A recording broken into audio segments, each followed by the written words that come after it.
Your recording. Ok, merci. Merci mon ami Craig. Bon, allez, on va prier, les amis. Si vous- Abba Père, merci pour tout ce que tu fais pour nous chaque jour. Merci de nous inonder sans cesse de tout ton amour, de toute ta foi, de toute ton espérance. Merci de nous inonder de ta sagesse. Merci de nous faire comprendre ta parole, ce que tu attends de nous. Merci surtout que nous puissions la mettre en pratique. Merci de faire de nous des Béréens qui examinons tout avec ta parole et avec elle seulement. Et merci de faire les saints d'Apocalypse qui persévèrent en gardant tous tes commandements ainsi que la foi de Jésus. Les deux sont indissociables. Merci de bénir abondamment mes très chers frères et sœurs et amis. Et merci de faire infiniment au-delà de tout ce que nous savons te demander et penser. Au nom de Jésus, Amen. Alors, et n'hésitez pas à m'interrompre, hein, à poser Oui. des questions. Alors, l'hypnose, l'astrologie, la voyance sont-elles des péchés? Oui, c'est bon, l'étude est finie. Non, je rigole. Ah, Je rigole. Non, ben, et j'ai discuté, donc j'ouvre et je ferme une parenthèse rapidement. J'ai discuté avec des frères et amis juifs cet après-midi et je leur ai dit que j'allais faire une étude sur l'hypnose, l'astrologie et la voyance. Et eux, puis ils ont dit, ben, c'est pas interdit. Ils disent, ben, c'est-à-dire, explique-toi. Je dis, ben, bon, je fais une petite courte introduction. Il m'a dit, mais déjà, j'ai pris plusieurs Bibles. Là, bon, je refais une introduction, je fais une parenthèse de la parenthèse. Je vais en faire 150 parenthèses. J'ai pris donc là, avec moi, la Bible Osterwald, que c'est proche du texte, des textes originaux, assez proche, je trouve. J'ai pris la Bible du rabbinat français, qui est pas mal aussi, mais il n'y a que le Premier Testament. Mais c'est intéressant, il y a deux mêmes versets, il y a deux trucs différents. Bon, ça va dans le même sens, mais bon, de toute façon, on verra. Et j'ai pris aussi la Bible d'études Thomson 21, c'est la seconde 21 que j'aime pas trop, mais l'étude qui est dedans est pas trop mal. Donc voilà, j'ai pris voilà mes trois références. Alors oui, alors certains, un frère juif, il m'a dit cet après-midi, oui, ben l'hypnose c'est pas un péché en soi. Je dis explique-toi s'il te plaît. Et puis il m'a dit, bah en fait, si c'est pour un spectacle, tu sais, cabaret ou émission de télé, oui, c'est un péché. Salut Federico et bienvenue. On vient tout juste de commencer et j'enregistre. Donc, mais il m'a dit, mais si c'est par exemple l'hypnothérapie, c'est pas un péché, la Torah comment dire, je cherche le mot, ne l'interdit pas. Puis j'ai dit, bah, de toute façon, on va voir avec la Bible, hein. Comme d'habitude, on commence à être des Béréens. Et oui, ben, pour te dire, on fait sur l'hypnose, l'astrologie, la voyance sont-elles des péchés? Et je faisais juste l'introduction. Donc bienvenue à toi. Donc on va prendre plusieurs textes comme d'habitude. Le premier, on va prendre dans Lévitique 19, 26 à 28, donc 26, 27, 28 et le 31.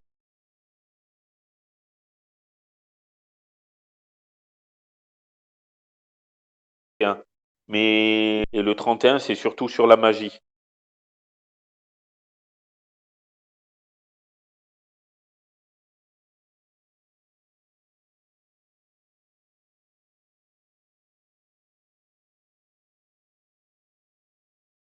Bon, l'hypnose, c'est pas trop d'où l'importance d'avoir plusieurs traductions, c'est pas mal pour comparer. On est béréen à fond ou on l'est pas, hein. Non, alors, Lévitique 19 et Genèse, Exode, Lévitique, Nombre, Deutéronome, donc c'est le troisième livre de la Bible, Lévitique 19. Alors, verset 26. Vous ne mangerez rien avec le sang, vous n'userez point de divination et ne pratiquerez point de magie. Verset 27. Vous ne couperez point en rond les coins de votre chevelure et tu ne détruiras point les coins de ta barbe. Verset 28, vous ne ferez point d'incision dans votre chair pour un mort, et vous n'imprimerez point de caractère sur vous, je suis l'Éternel. Je vous lirai le 31 après. Et dans la Bible du rabbinat français, où il n'y a que le Premier Testament, et c'est pas dans le même ordre que nous, Alors, Lévitique 19, verset 26. Ne faites point de repas près du sang. C'est pas tout à fait pareil. Ne vous livrez pas à la divination ni au présage. Alors que lui, il disait, vous n'userez point de divination et ne pratiquerez point de magie. Bon, c'est un peu la même chose, mais le verset 27, ne taillez pas en rond les extrémités de votre chevelure et ne rase pas les coins de ta barbe. Ouais, c'est-à-dire, après la Bible, où tu te rases entièrement, ou tu touches pas à ta barbe. C'est pour ça qu'on voit plein de prédicateurs ou de rabbins qui ont une barbe, c'est tout juste s'ils marchent pas dessus. Verset 28. Ne tailladez point votre chair à cause d'un mort et ne vous imprimez point de tatouage, je suis l'Éternel. Alors que Osterwald disait, vous ne ferez point d'incision dans votre chair pour un mort et vous n'imprimerez point de caractère sur vous, je suis l'Éternel. Pour une fois, Osterwald est presque plus proche parce que tatouage, ça n'existait pas à l'époque. La Bible du rabbinat, elle est bizarre, mais c'est surtout le verset 31. Alors, Osterwald, du même chapitre, ne vous adressez point à ceux qui évoquent les esprits, ni aux devins, ne les consultez pas pour vous souiller avec eux, je suis l'Éternel votre Dieu. Donc, comme quoi, la voyance, nous voyons avec ce verset 31 que c'est un péché et c'est une souillure, quoi, pour Dieu. Donc, ne vous adressez point à ceux qui invoquent, quoi. Je sais pas pourquoi ils disent évoquent, à chaque fois, qui évoquent les esprits, ni aux devins, ne les consultez pas pour vous souiller avec eux, je suis l'Éternel votre Dieu. Et le rabbinat dit, n'ayez point recours aux évocations ni aux sortilèges. Donc, nous-mêmes, n'aspirez pas à vous souiller par ces pratiques, je suis l'Éternel votre Dieu. C'est assez intéressant, ces deux. Donc, Osterwald dit, ne consultez pas les voyants, quoi, les astrologues, les devins. Et l'autre, le rabbinat, il dit, ne soyez pas astrologue, ni devin, ni voyant. Bon, les deux vont dans le même sens, mais c'est intéressant de voir une différence. Et pourtant, c'est basé tous les deux des mêmes textes, théoriquement. D'où, vous voyez l'importance des versions. Et voyez ce qui est bien d'avoir plusieurs versions pour comparer. C'est sûr que ces deux versions se complètent, hein, mais bon. Si vous avez des questions, n'hésitez pas, hein, les amis, hein. Mais est-ce que c'est bon pour vous pour le moment? Et vous m'entendez? Oui, ça n'a pas coupé? Ouais, contre les tatouages, ouais. Ah ben, d'après ce texte. Mais après, bon, ben, certains chrétiens disent, ben, le premier des testaments, il est dépassé. Oui et non, je dirais. Si c'est pour, si c'est tout ce qui concerne les, comment dire? Ah, je cherche. Les, les lois cérémonielles, sacrificielles. Donc là, c'est dépassé, oui, parce que tout est accompli avec le sacrifice du Christ. Mais pour le reste, c'est pour ça que ben, nous, personnellement, on mange pas n'importe quelle viande parce que pour nous, c'est pas passé. Le Christ, il a effacé les lois cérémonielles, mais pas le reste. Mais les 10 commandements sont toujours en vigueur. Et puis tout le reste, les juifs messianiques aussi, ils pratiquent encore ça. Et il y en a encore qui font les cérémonies, mais bon, ça c'est encore autre chose. Parce que Dieu ne dit plus de plus faire les cérémonies. Il dit, j'ouvre et je ferme une parenthèse. Il dit, si vous voulez, je paraphrase, si vous voulez ne plus faire les cérémonies qui préfiguraient le sacrifice du Christ, vous êtes libre. Si vous voulez toujours les faire, vous êtes libre. Dans les deux sens, vous êtes agréé. On est agréé par lui. Mais c'est le reste qui est toujours valable. Mais après, les lois cérémonielles, on fait comme on veut, comme on le sent. Bon, après, ensuite, on va voir ensemble. Bon, là, je pourrais pas comparer dans le rabbinat vu que c'est que le Premier Testament, mais nous allons voir ensemble Galates 5 dans le Deuxième Testament. Galates 5 avec Osterwald, bien sûr.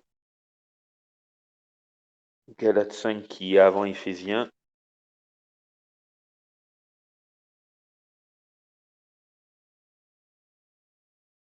Alors, le verset 1 d'abord.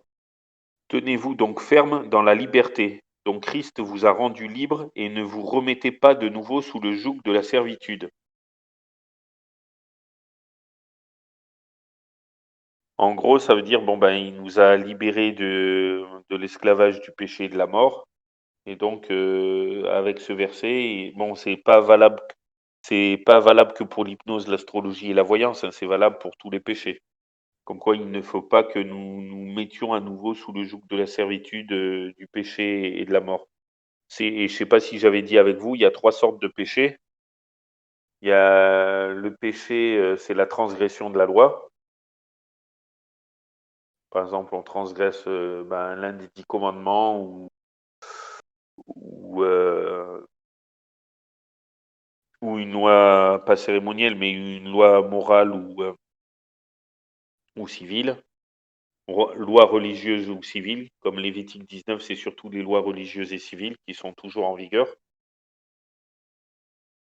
Mais c'est les lois cérémonielles qui sont pas obligatoires et en fait, si on transgresse, c'est un péché, mais il y a aussi une autre sorte de péché, je vais vous dire tout de suite dans la Bible où c'est dans 1 Jean, déjà ce que je vous dis. Et la deuxième sorte de péché, c'est celui qui n'agit pas par conviction commet un péché. Par exemple,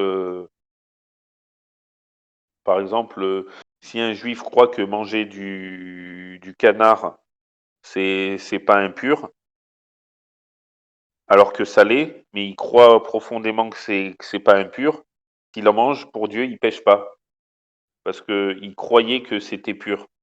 Par contre, s'il doute que c'est pur ou non, et qu'il en mange, là, il pêche. Je sais pas si vous me suivez. Celui qui n'agit pas par pleine conviction commet un péché. Et celui qui agit par conviction, ne pêche pas, même si c'était un péché. Enfin, Dieu l'excuse. Parce qu'il ne le savait pas. Mais après, dès qu'il le sait, là, c'est autre chose. Et il y a aussi une troisième sorte de péché, c'est dans Jacques 4, verset 17, qui dit: «Celui qui sait donc faire le bien, mais qui ne le fait pas, commet un péché». Donc ne pas faire le bien qu'on sait, c'est un péché. Et donc le péché, la transgression de la loi, c'est 1 Jean 3, verset 4: «Quiconque pêche transgresse aussi la loi, car le péché est une transgression de la loi». Et l'autre pour la conviction, je crois que c'est dans Romains, mais il faudra que je vous cherche le texte. Je ne sais plus. Celui-là, c'est le puis il y a un 4e péché, mais ça, c'est encore autre chose. C'est le blasphème contre le Saint-Esprit.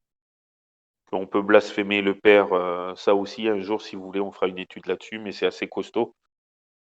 Qu'on blasphème le Père, il nous pardonne, on blasphème le Fils, il nous pardonne, on blasphème le Saint-Esprit, oui. Mais bon, c'est pas si simple que ça, il veut qu'on soit c'est compliqué. Si vous voulez, on fera une étude là-dessus, je peux pas vous l'expliquer en 5 minutes. Même moi, j'ai mis des années à comprendre et encore, je suis pas sûr d'avoir tout compris. Donc, Galates, 5 verset 1, on l'a vu. Galates 5 toujours, mais versets 19 à 21 qui nous dit on va même commencer, au verset, 16: «Je dis donc, marchez selon l'esprit et n'accomplissez point les désirs de la chair, car la ch» 17: «Car la chair a des désirs contraires à l'esprit et l'esprit en a de contraires à la chair. Et ces 2 choses sont opposées l'une à l'autre, de telle sorte que vous ne faites point les choses que vous voudriez».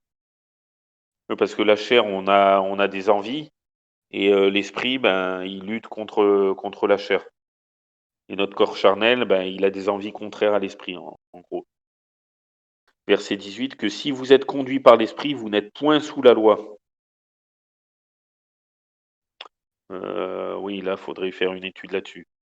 Heu, En gros, pour résumer, si nous sommes conduits par l'esprit, on n'est point sous la loi, on est s je sais pas comment vous expliquer en moins de 5 minutes, pour pas que ça soit trop long.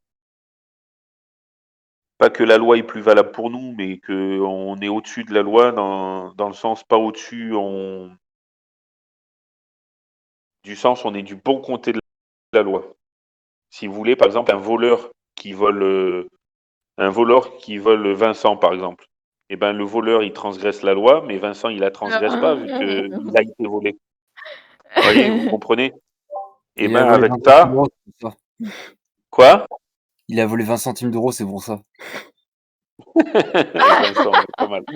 Ouais, 20 Et centimes. donc ouais. Et donc, non, mais c'est pour dire qu'on est du bon côté de la loi en étant sous l'esprit. Si on pêche, eh ben, parce qu'on sera pécheur jusqu'au retour de Jésus. Mais Philippiens 6, je suis persuadé, c'est l'apôtre Paul qui parle pour chacun de nous. Je suis persuadé que celui, c'est-à-dire Dieu, qui a commencé en nous cette bonne œuvre, la rendra parfaite pour le jour de Jésus-Christ, c'est-à-dire il nous rend saints et perfectibles de plus en plus. Et s'il nous arrive de pécher malheureusement jusqu'au retour de Jésus, eh ben, si on est sous l'esprit, si on aime Dieu sincèrement et qu'on demande à Dieu pardon, eh ben, non seulement il nous efface notre péché, mais pour lui, c'est comme si on n'avait pas péché parce que Jésus, avec sa mort et sa résurrection, eh ben, il efface nos péchés au fur et à mesure. Et une fois, j'ouvre et je ferme encore une autre parenthèse, désolé. Moi, je transpire beaucoup. Bon, j'ai un peu de surpoids, mais même quand j'avais pas de surpoids, j'ai toujours transpiré, j'ai toujours craint la chaleur. Et puis il y a quelques années en arrière, une idée m'est pensée, ben, je transpire beaucoup. Quand je m'essuie, je transpire plus. Ben, Jésus, c'est comme s'il essuyait notre péché. Donc on est toujours pécheur. Mais imaginez que vous transpiriez sans cesse, mais que sans cesse on vous essuie. Donc sans cesse vous êtes clean, sans cesse vous transpirez plus. Donc, pour Dieu, on n'est plus pécheur, même si on est pécheur. Donc, c'est comme si je dis, ben, je transpire plus, vu que dès que je transpire, je m'essuie tout de suite. Ben, dès qu'on pêche, Jésus nous essuie tout de suite. Enfin, je ne sais pas si vous avez saisi ma pensée.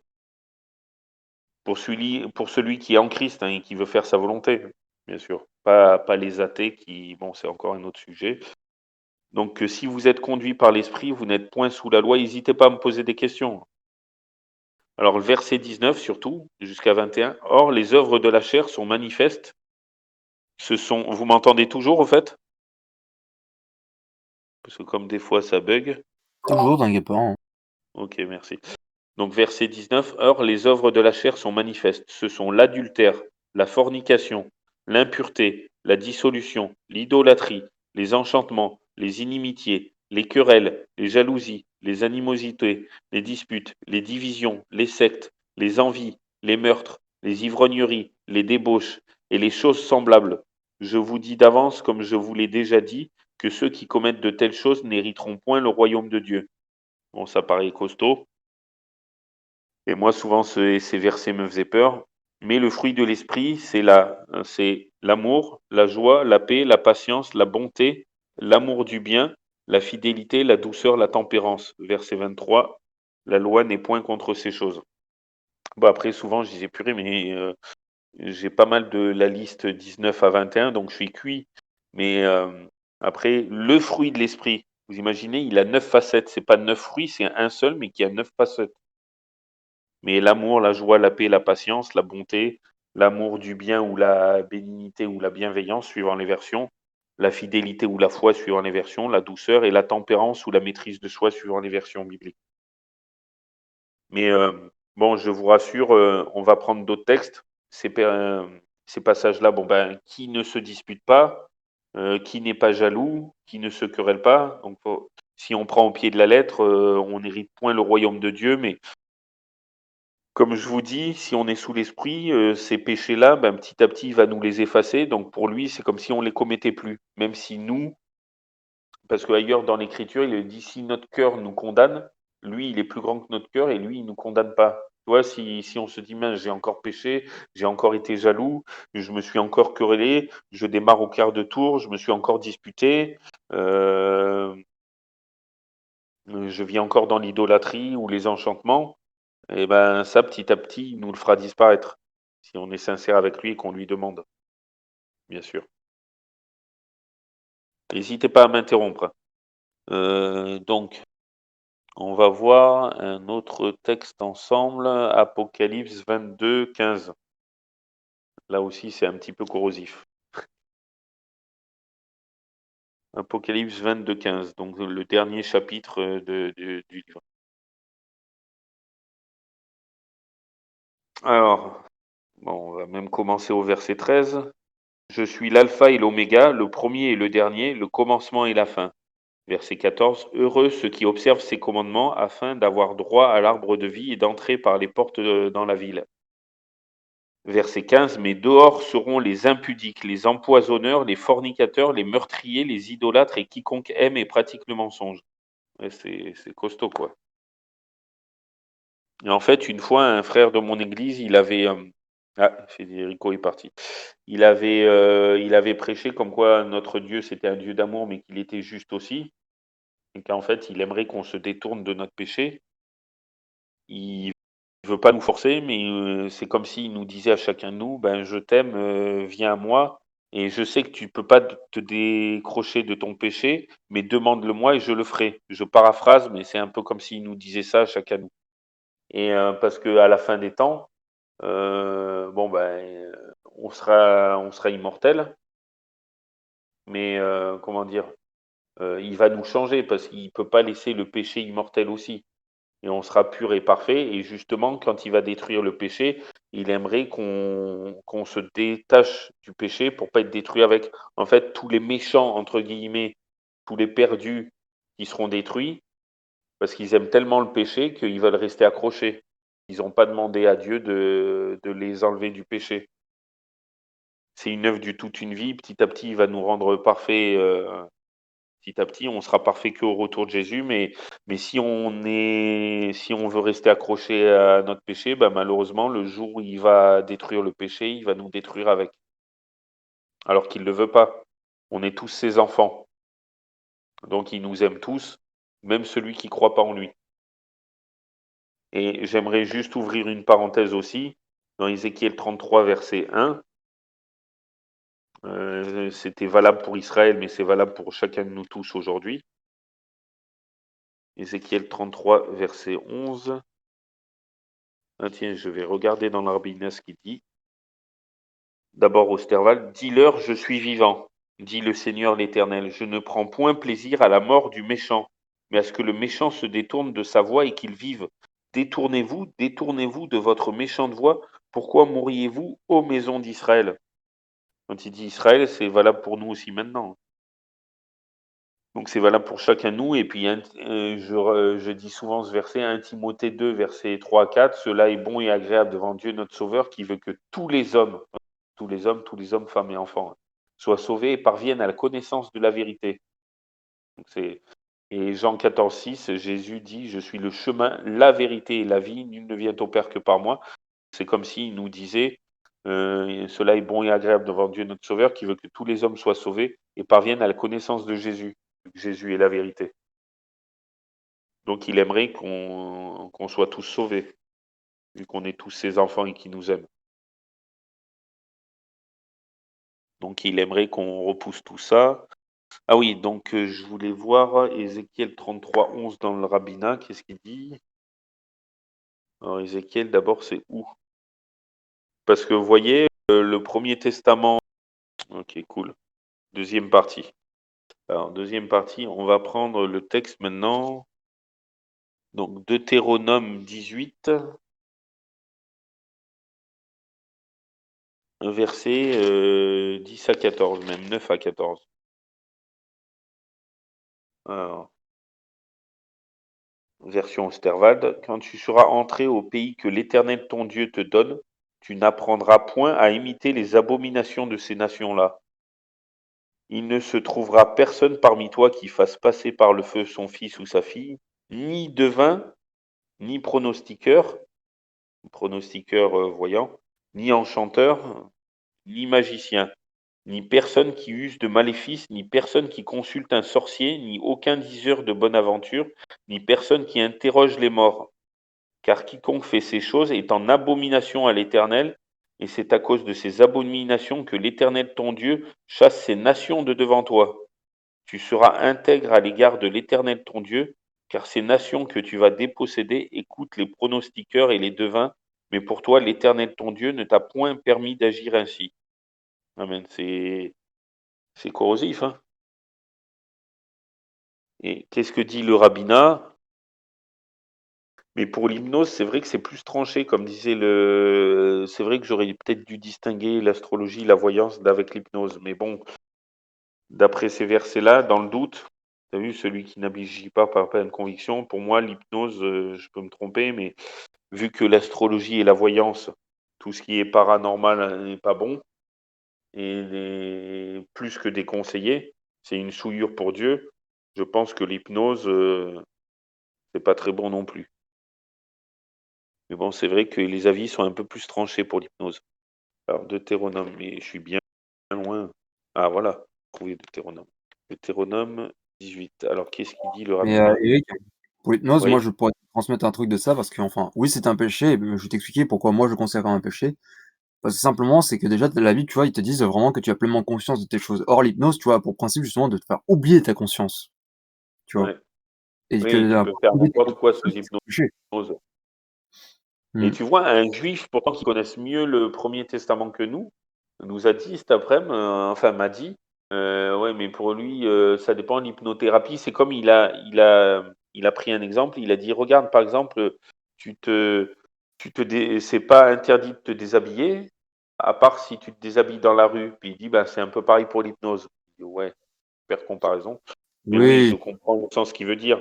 mais Mais bon, enfin, moi, même en de fait, préférence, mmh. je préfère, tu vois, pour aller dans son sens, je préfère pas me déshabiller, quitte à transpirer, vu que Jésus m'essuie.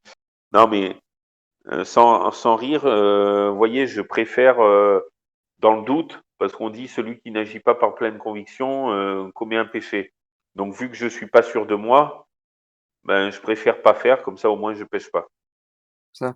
Mais aussi, tu vois, vis-à-vis de enfin, du déshabillé dont tu parlais de ça, même bibliquement, c'est qu'en fait, la Bible t'enseigne à réserver, en fait, ton corps pour ta future ou ton futur, tu vois? Oui, Enfin, oui, ça donc même techniquement, les médecins n'ont même pas le droit de voir ton corps, pour dire, ouais, bibliquement ouais, parlant. important.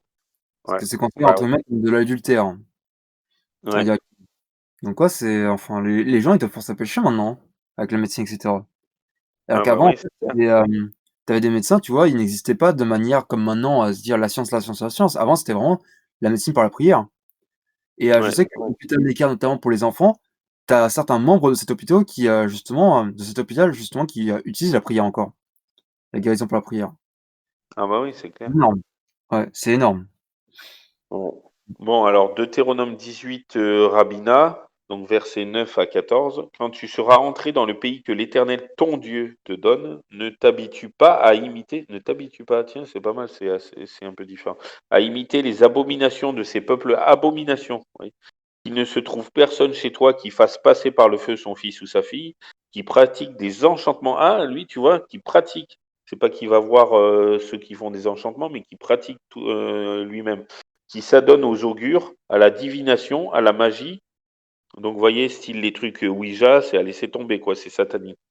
Qui emploie des charmes, qui recourt aux évocations et aux sortilèges ou qui interroge les morts, car l'Éternel a horreur de quiconque fait pareille chose, et c'est à cause de telles abominations que l'Éternel ton Dieu dépossède ses peuples à ton profit.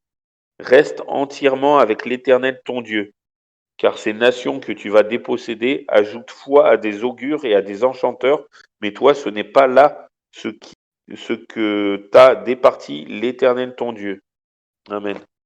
Euh, ouais, donc et juste pour en revenir, lui, il dit quoi la Bible Thompson, Deutéronome 18, ah ben je suis sur 15, donc ça va, pas loin. 18. Alors, avertissement contre le mal, l'occultisme est à bannir, et voilà ce que déteste Dieu. Ouais, voilà. Ouais, non, il dit pas plus. Ok.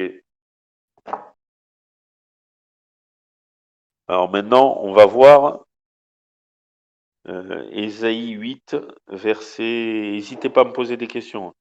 Ésaïe 8,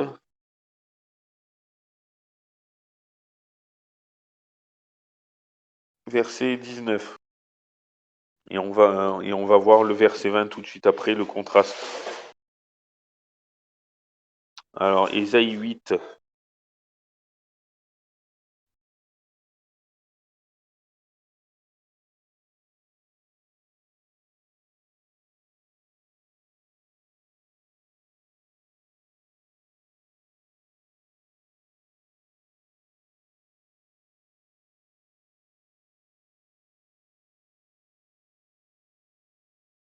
alors, Ésaïe 8, verset 19. Et si l'on vous dit, Consultez les évocateurs d'esprit et les devins, ceux qui chuchotent et qui murmurent, dites, un peuple n'ira-t-il pas vers son Dieu?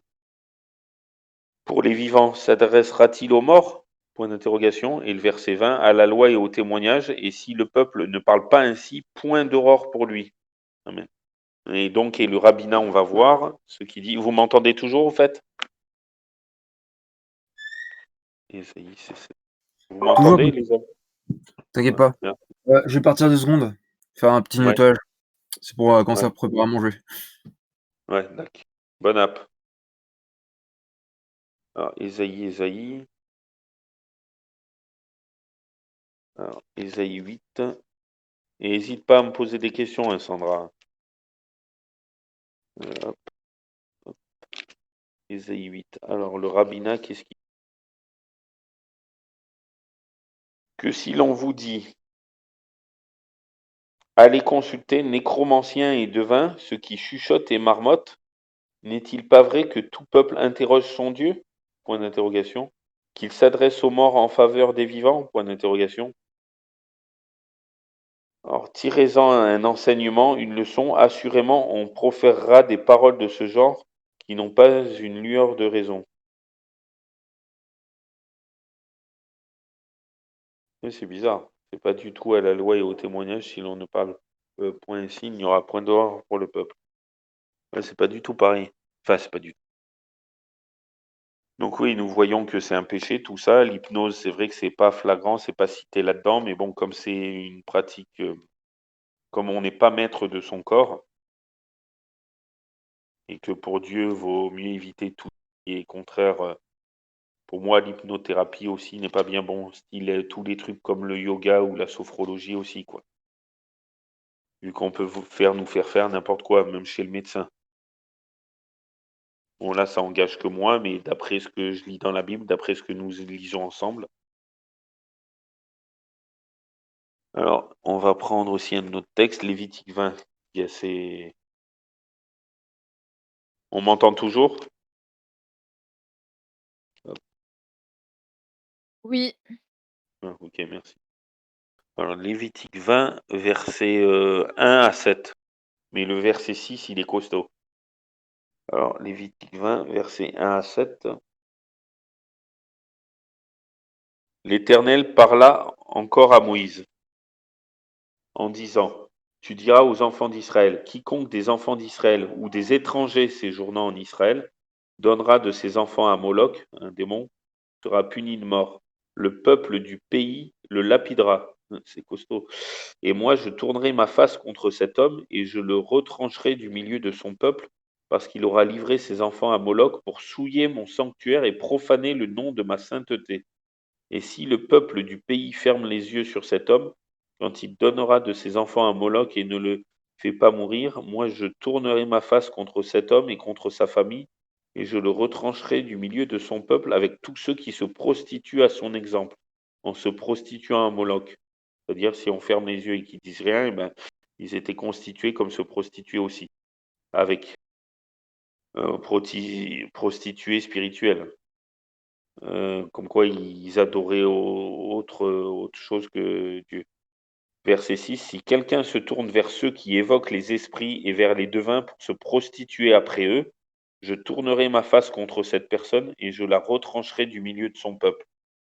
Le verset 7, vous vous sanctifierez et vous serez saints car je suis l'Éternel votre Dieu.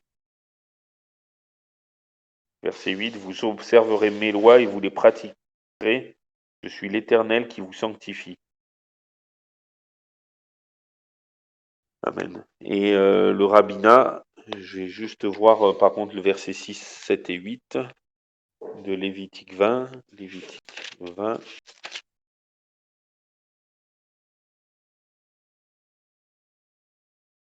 Alors.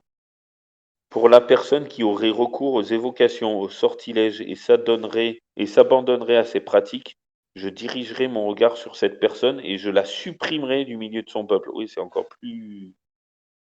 Sanctifiez-vous et soyez saints, car je suis l'Éternel votre Dieu. Observez mes lois et les exécutez, je suis l'Éternel qui vous sanctifie. Amen. Ouais, donc des fois, c'est pas tout à fait les mêmes versions, mais les 2 se complètent, plus ou moins. Ah oui, et le verset 27 toujours du chapitre 20, donc d'abord Osterwald. Lorsqu'il se trouvera un homme ou une femme évoquant les esprits ou se livrant à la divination, ils seront punis de mort, on les lapidera, leur sang sera sur eux. Vous imaginez? Heureusement que les voyants de nos jours, ils sont plus à l'époque du Premier Testament parce que ils seraient tous lapidés, quoi.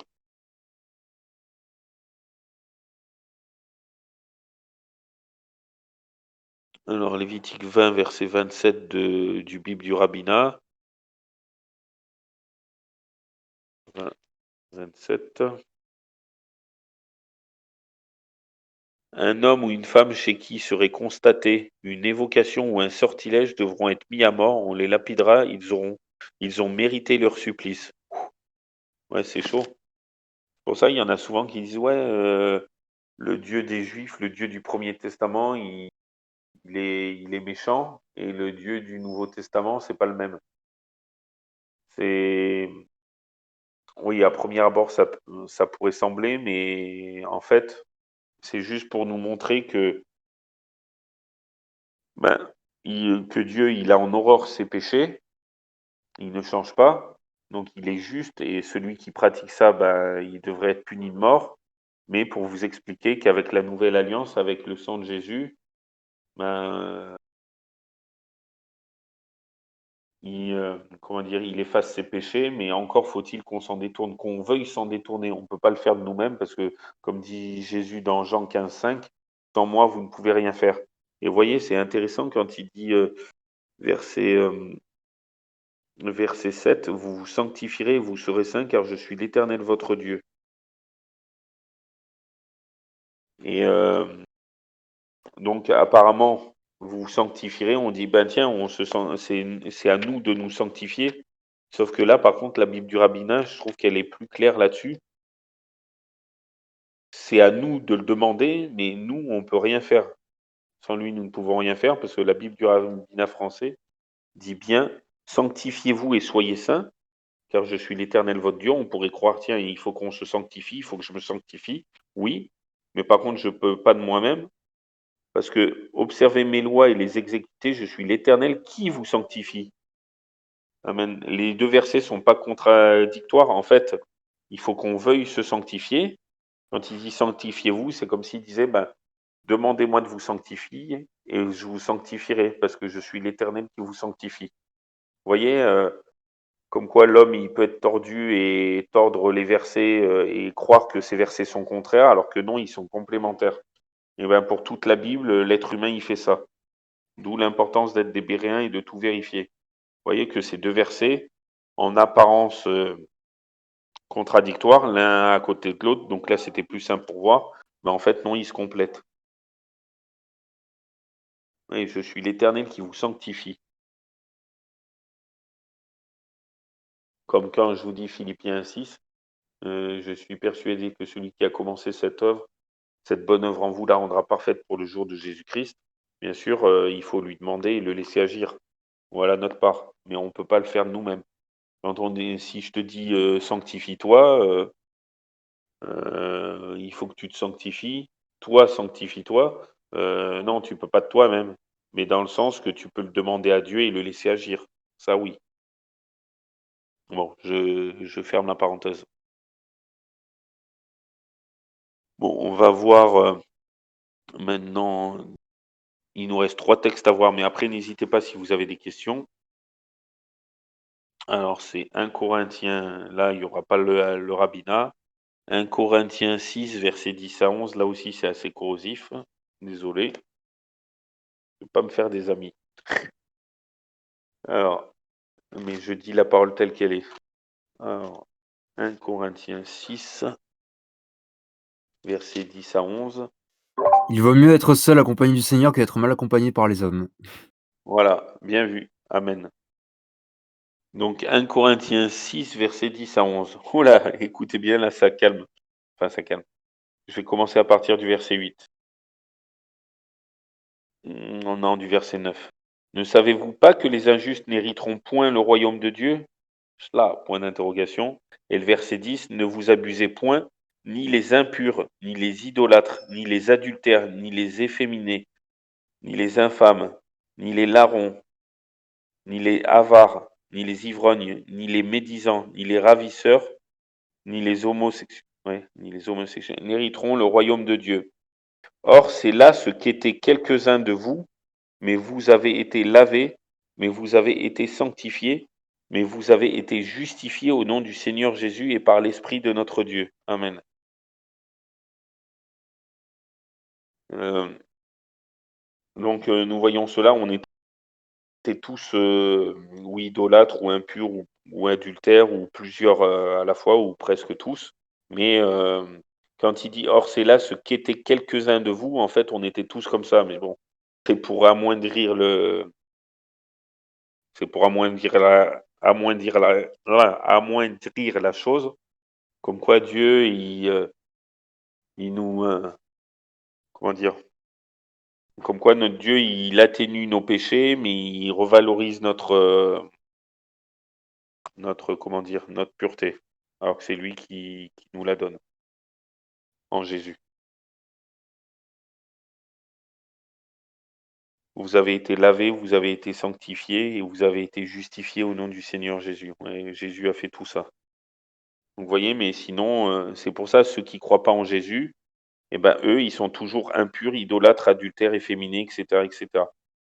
Ceux qui croient en Jésus, même s'ils ont encore des traits de caractère comme ça, eh ben pour Jésus, comme je vous disais, c'est comme s'il les avait plus. Parce que lui, il regarde à l'avenir, il regarde. Nous, on regarde pas plus loin que le bout de notre nez, alors que Dieu regarde à l'avenir.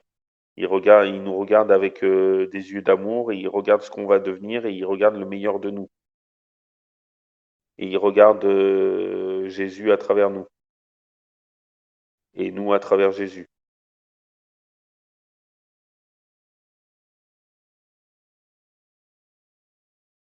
Alors, si vous avez des questions, n'hésitez pas, sinon on va prendre Éphésiens, l'un des avant-derniers textes, quoique Dieu m'en fait toujours rajouter.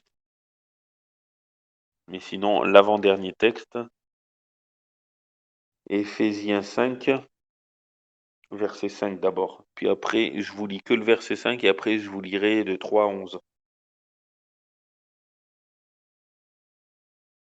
Car vous savez ceci, qu'aucun fornicateur ou impudique ou avare qui est un idolâtre n'a part à l'héritage du royaume de Christ et de Dieu. Donc maintenant, je vais lire de 3 à 11, toujours du même chapitre. C'est assez costaud. Vous voyez, c'est le même Dieu. Il y en a qui disent, ouais, le Dieu du Premier Testament, il est injuste, il est sévère. Et le Dieu du Deuxième Testament, ça peut pas être le même parce qu'il est gorgé d'amour. Sauf que vous voyez, avec des textes comme ça, là, dans le Deuxième Testament, c'est pas qu'il dit que c'est plus un péché, c'est juste que Jésus l'efface. Si on lui demande, bien sûr, et qu'on veut se détourner. Voilà, c'est ça la différence, en fait. Alors, verset 3 jusqu'à 11, que ni la fornication, ni aucune impureté, ni l'avarice ne soient même nommés parmi vous comme il convient à des saints. Vous voyez, il demande qu'ils ne soient même pas nommés. Ni aucune parole déshonnête, ni bouffonnerie, ni plaisanterie, qui sont des choses malséantes, mais qu'on y entende plutôt des actions de grâce. Quand il dit ni plaisanterie, pas des plaisanteries comme des fois on fait des jeux de mots, hein, des plaisanteries euh, très grossières, quoi, pour pas dire. Car vous savez ceci, qu'aucun fornicateur ou impudique ou avare qui est un idolâtre n'a part à l'héritage du royaume de Christ et de Dieu, que personne ne vous séduise par de vains discours, car c'est à cause de ces choses que la colère de Dieu vient sur les enfants rebelles. Vous voyez qu'il a aussi des punitions dans le Nouveau Testament. Verset 7, n'ayez donc point de part avec eux. Verset 8, car vous étiez autrefois ténèbres, mais à présent vous êtes lumière dans le Seigneur. Marchez comme des enfants de lumière. Car le fruit de l'esprit consiste en toutes sortes de bonté, de justice et de vérité. Examinez ce qui est agréable au Seigneur, et ne prenez aucune part aux œuvres infructueuses des ténèbres, mais bien plutôt condamnez-les. Amen. Le verset 14 aussi est pas mal. C'est pour cela qu'il est dit, réveille-toi, toi qui dors, et te relève d'entre les morts, et Christ t'éclairera. Amen. Mais Eric, il y a aussi le Oui, côté au niveau, tu vois, du péché que Jésus le lave, tu vois, et que les gens, tu vois, leur en font plusieurs dieux, et que notamment au Nouveau Testament, tu vois, t'as des tu remets des choses là, au niveau, justement du rebelle, que ça, c'est que, il y a un double sens en vrai, tu vois? Et que peut-être les gens peuvent quand même avoir confusion parce qu'en fait la Bible, nous dit: «Tu vas nous soumettre aux autorités». Par contre la véritable autorité au-dessus de l'autorité humaine est celle de Dieu. Et ça, c'est que si entre guillemets, quand il y a un jour les autorités t'incitent à pécher, de ça, Ouais. c'est ça, dans ce sens-là, c'est que Dieu t'incite à te rebeller face à ces autorités-là, qui t'incitent à pécher parce que son autorité à lui est au-dessus. Et du coup, en Ouais. fait, c'est que, dans un sens, tu es dans un stade de rebelle envers l'homme, mais pas envers Dieu, car tu proclames sa justice et sa vérité. Mmh mh. Donc c'est ça qu'il faut aussi Ouais. faire attention après dans ce sens-là. Ouais, c'est sûr. Mmh. Après, donc on va prendre, ouais, Colossiens, il y aurait pas que ces 3 versets. Je sais pas pourquoi j'ai sélectionné Colossiens 3, 5, 6, 7, mais il y aurait même plus que ça. Alors Colossiens 3, versets 5, 6 et 7. Oui. «Faites donc mourir ce qui est dans vos membres, tient à la terre, la fornication, l'impureté, les passions, les mauvais désirs et l'avarice qui est une idolâtrie. Car c'est pour ces choses que la colère de Dieu vient sur les enfants de rébellion, dans lesquels vous aussi vous avez marché autrefois lorsque vous viviez en elles. Amen. Donc vous voyez, pour Dieu, on n'est plus, on est lumière dès qu'on croit en lui et on se laissera perfectionner petit à petit par lui. Même le verset 8, mais maintenant vous aussi renoncez à toutes, à la colère, à l'animosité, à la méchanceté, à la médisance, aux paroles déshonnêtes qui n'en sortent pas de votre bouche. Ne mentez point les uns aux autres, ayant dépouillé le vieil homme avec ses œuvres, et ayant revêtu le nouvel homme qui est renouvelé dans la connaissance à l'image de celui qui l'a créé. C'est intéressant, le 12 à 17, et d'abord le 11. Ici, il n'y a ni grec, ni juif, ni circoncis, ni incirconcis, ni barbare, ni scythe, ni esclave, ni libre, mais Christ est tout en tous. Revêtez-vous donc comme des élus de Dieu, saints et bien-aimés, d'entrailles de miséricorde, de bonté, d'humilité, de douceur, de patience, vous supportant les uns les autres et vous pardonnant les uns aux autres, si l'un a quelque sujet de plainte contre l'autre, comme Christ vous a pardonné, vous aussi faites de même, mais par-dessus toute chose, revêtez-vous de l'amour qui est le lien de la perfection, et que la paix de Christ, à laquelle vous avez été appelés en un seul corps, règne dans vos cœurs, et soyez reconnaissants. Que la parole de Christ habite abondamment en vous, Amen, en toute sagesse. Instruisez-vous et exhortez-vous les uns les autres par des psaumes et des hymnes et des cantiques spirituels, chantant dans vos cœurs au Seigneur avec reconnaissance. Et quoi que vous fassiez en parole ou en œuvre, faites tout au nom du Seigneur Jésus, rendant grâce par lui à Dieu le Père. Amen. Bon, et 2 petits versets bonus. Femmes, soyez soumises à vos propres maris, comme il convient selon le Seigneur. Et je vais expliquer. Marie, aimez vos femmes et ne vous aigrissez point contre elles. Vous voyez, il y en a que bon, c'était trop fort, fallait que je dérape là-dessus. Mais soyez soumises à votre mari, c'est pas dans le sens hop, esclave, hein. C'est dans le sens que lui, il est le chef, dans le sens de protéger. Et en fait, il doit faire comme le Christ a fait pour l'Église, être prêt à mourir pour. Enfin, prêt à mourir, pas physiquement, mais mourir, Christ l'a fait physiquement, mais nous, c'est-à-dire, dans le sens qu'on doit tout faire pour protéger sa femme et on doit travailler pour subvenir à ses besoins, alors que tout le monde, que ce soit chrétien, musulman ou juif et ben, ils prennent ce verset comme prétexte: «Ah, femme, tu dois être soumise, tu dois m'être soumise». Non, soumise, dans le sens que ben, c'est l'homme qui est censé protéger. Bon, fallait que j'ouvre cette parenthèse, désolé. On va voir un autre texte, mais je crois que ça a moyennement à voir, hein. Vous voyez, déjà je dépasse, mais Lévitique 17, versets 10 à 14. Pourquoi j'ai sélectionné celui-là? Bonne question.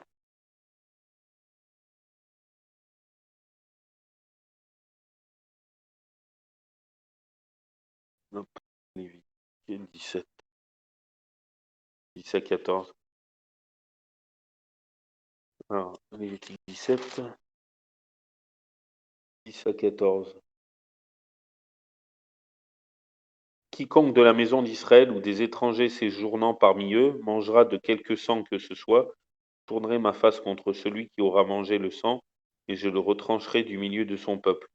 Car l'âme de la chair est dans le sang, je vous l'ai donné sur l'autel pour faire l'expiation pour vos âmes, car c'est pour l'âme que le sang fait l'expiation.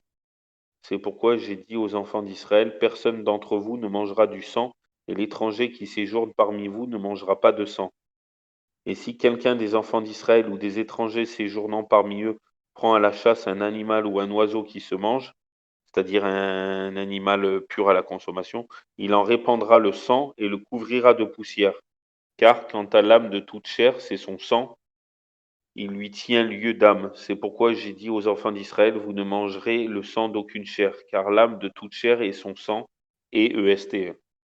Quiconque en mangera sera retranché. Vous voyez, c'est pour ça que nos frères et amis juifs, je voulais y venir, ils mangent cachère, c'est-à-dire vider du sang. Voilà pourquoi, parce que vous avez le verset là. Bon, c'est un bonus. Et, euh, et normalement, nous chrétiens, ben, on ne devrait pas manger des animaux étouffés, mais on devrait manger des animaux vidés de leur sang aussi, normalement. D'ailleurs, dans Acte 15, il nous dit qu'il faut éviter les, quand il y a un débat entre, désolé, je ferme et j'ouvre et je ferme une autre parenthèse, quand il y a un débat sur comment se comporter vis-à-vis des nouveaux chrétiens qui sont non juifs, sachant que les premiers chrétiens étaient juifs, mais les chrétiens d'origine païenne, il y en a qui disaient est-ce qu'il faut les circoncire? Non, ça fait trop de charges. Est-ce qu'il faut leur dire d'observer les 613 lois? Non, ça fait trop, on n'a pas su en observer la moitié, donc il faut pas. Enfin, je paraphrase. Et en gros, ils lui disent bah, il précise pas les 10 commandements parce que ça coule de source, vu que c'est la seule chose que Dieu a gravée de son doigt lui-même. Mais en plus des 10 commandements, mais ils disent qu'il ne se souille pas avec les idoles, ce qui est normal, qui se détourne du sang, donc là pareil, qui ne mange pas du sang, et, euh, et j'ai un trou. Alors acte 15, déjà je sais ce que dans acte 15, c'est avant Romain et après Jean. Alors acte 15.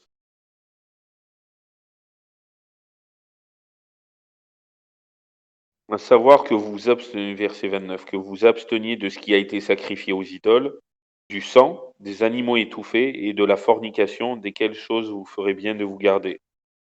Adieu. Bon, alors le rabbinat, qu'est-ce qu'il dit dans Lévitique 17, verset 10 à 14? Quiconque aussi dans la maison d'Israël ou parmi les étrangers établis au milieu d'eux mangera de quelque sang, je dirigerai mon regard sur la personne qui aura mangé ce sang, et je la retrancherai du milieu de son peuple, car le principe vital de la chair gît dans le sang, et moi je vous l'ai accordé sur l'autel pour procurer l'expiation à vos personnes, car c'est le sang qui fait expiation pour la personne. C'est pourquoi j'ai dit aux enfants d'Israël que nul d'entre vous ne mange du sang et que l'étranger résidant avec vous n'en mange point. Par contre, si c'est en dehors, ça le regarde. C'est moi qui rajoute. Tout homme aussi parmi les enfants d'Israël ou parmi les étrangers résidant avec eux, qui aura pris un gibier, bête sauvage ou volatile, propre à être mangé, donc animé faisant partie des animaux purs, et c'est égal à ça, devra en répandre le sang et le couvrir de terre, car le principe vital de toute créature, c'est son sang qui est dans son corps. Aussi ai-je dit aux enfants d'Israël, ne mangez le sang d'aucune créature, car la vie de toute créature, c'est son sang. Quiconque en mangera sera retranché. C'est assez, euh, c'est assez déroutant, hein. Bon, c'était un surplus. Sinon, oui, pour en revenir en conclusion, n'hésitez pas à m'interrompre hein, si vous avez des questions. Donc, oui, l'astrologie, la voyance, nous voyons que tout ce qui est paranormal, et puis il y avait d'autres textes, mais si je les avais tous cités, on serait encore là demain. Euh, Comme quoi, ben, dans le Premier Testament, c'était une abomination. Nous voyons que dans le deuxième aussi, mais sauf que le sang de Jésus nous couvre, vous voyez, sang, la vie. Et, et comment dire, ben, il faut s'en détourner quand même. C'est pas parce que je vais vous raconter une parabole. Je sais pas si c'est une histoire vraie, je pense, mais après, je sais pas le déroulement, la suite. Et une fois, il y avait un chrétien qui fumait et il apprend qu'il a le cancer du poumon. Bon, bah, il diminue, mais il n'arrive pas à arrêter totalement. Et si, je crois qu'il arrive à arrêter totalement, mais c'était dur pour lui. Et tout le monde prie pour lui et lui aussi. Et puis quelques temps après, je me rappelle plus exactement combien de temps, on lui dit, bah voilà, vous avez plus de cancer. Et les médecins comprenaient rien, c'est un miracle, vous avez plus de cancer. Bon ben, tous ses autres frères disent, bah, on sait. Il dit non, le médecin disait, c'est comme si c'était un miracle. Non, c'était pas comme si, c'était un miracle. Et ben, vous savez ce qu'il a fait, le gars? Il avait arrêté de fumer, il s'est remis à fumer. Donc, vous voyez, devant les miracles, il y a deux façons de réagir. Ou le mec, bon, là, pour la cigarette, ou le mec, bah, il va dire, bah, c'est bon, Dieu m'a fait grâce, il m'a donné une deuxième chance, donc je vais pas la gâcher, je vais pas refumer. Vu que j'ai réussi à m'arrêter, c'est idiot de reprendre. Ou comme le gars, ben, il va dire, bah, c'est bon, Dieu, il m'a guéri une fois, euh, je peux refumer. Sauf que, bon, je sais pas ce qui s'est passé par la suite, mais il risque d'en rechoper un, quoi. Et vous voyez, ben, pour la foi, c'est un peu la même chose. La foi morte sans les œuvres, sans des œuvres d'amour et de reconnaissance envers notre Dieu qui nous a créés et sauvés, eh ben, on serait un peu comme cet ex-fumeur qui s'est remis à fumer, disant c'est bon, je peux tout faire, Dieu pardonne. Non, il est amour, ok, mais il faut pas oublier qu'il est juste aussi, et que ce qu'il appelle abomination, ce qu'il appelle mal, faut pas le faire. C'est pas pour autant qu'il faut le faire, au contraire.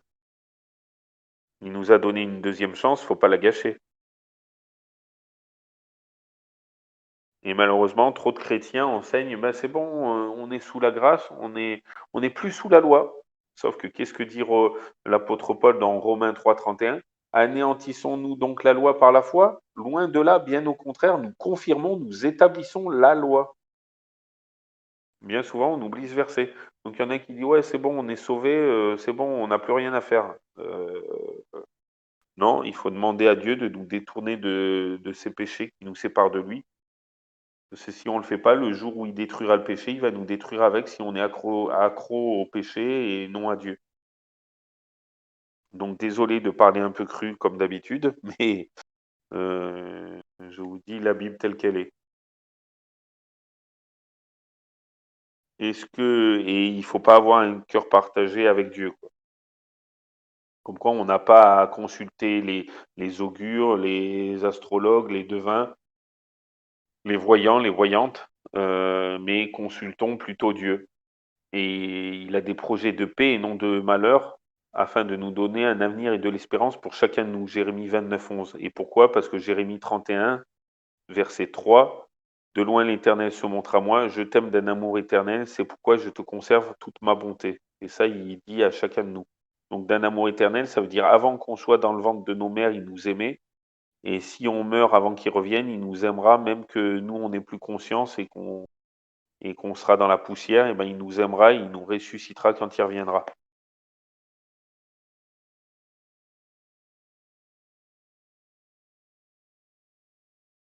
Donc, est-ce que j'ai pu répondre à vos attentes? Enfin, pas moi, la Bible. Je sais pas si j'ai pris les bons. Est-ce que vous. Donc, pour moi, c'est vrai que, vous voyez, pour le juif, l'hypnose, si c'était pour la thérapie, c'est bon pour lui. Mais moi, je dirais, ben, ça fait partie un peu du paranormal. Donc, pour moi, c'est pas bon d'après la Bible, ce qu'on a vu. Et vrai qu'il me disait qu'il faut différencier hypnose, astrologie, voyance et tous les trucs paranormaux. Mais ouais, pour moi, tout ce qui sort du lot, comme la sophrologie, et j'irais même la naturopathie, l'homéopathie, bah, c'est les plantes, donc oui, ça c'est pas mauvais, mais la naturopathie, il faut se méfier aussi. Parce que des fois, c'est des trucs. Enfin, En fait, faut pas sortir des clous. Comment? l'IA, tu vois, vis-à-vis en fait de de l'hypnose, etc., et notamment du paranormal. Le paranormal, en fait, c'est un terme que l'homme, tu vois, a donné en disant que ouais, c'est Lazare, etc., tu vois. C'est un truc totalement Ouais, ouais. illogique, c'est irréel. Alors qu'en réalité, non, c'est juste un miracle de Dieu. Mais c'est justement pour ne Mm. pas avouer que c'est Dieu qui l'a fait, donc du coup, ils ont créé un autre mot qui est paranormal. Ouais, Et c'est c'est clair. très vite ça. Est-ce que j'enlève l'enregistrement ou vous avez Oui, encore des questions? Mais de toute façon, on peut parler encore un moment, mais est-ce que je peux enlever Craig? tu peux l'enlever, ouais, si tu veux. Ou à moins que vous avez des questions qui peut, comment dire, enrichir nos auditeurs plus tard, comme vous voulez. Pas Je coupe? spécialement. Oui, tu peux couper. Bon, ok, attendez, bougez pas, j'arrive. Ah, hop, hop, hop, hop, hop. Alors, 2 points.